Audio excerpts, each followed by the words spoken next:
doorashooyin baynu gelaynaa bulshada reer Soomaaliland marka hore bulsho naxariis badan bay ahayd oo dadka da'da iyo haweenka iyo inta jilicsan runtii fursado fiican siiya waqtiga doorashooyinka waxaan ku baaqaynaa in sidii dhaqankeenu ahaa dadkeena inta nugul dadka waaweyn ku jiraan ee codeynaya in fursadii la siiyo loo naxariisto oo ay fursad loo siiyo inay codkooda sir habsamile ay u gutaan si gaar ah runtii waxaan bulshada reer Soomaaliland uga codsanaynaa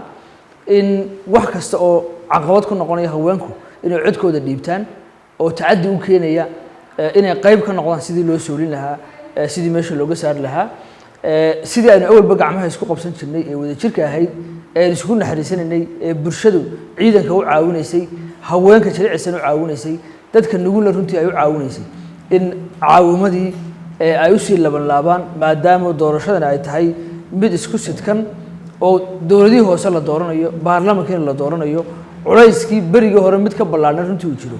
in la isgarabsado si wada jira loo shaqeeyo ayaan ku baaqaynaa ilaahay na guuleeyo haynagu guuleeyo doorashooyinkan iyo hamiga uu leeyahay dalkeenu. Assalaamu calaykum waraxmatullaahi wabarakaatuh.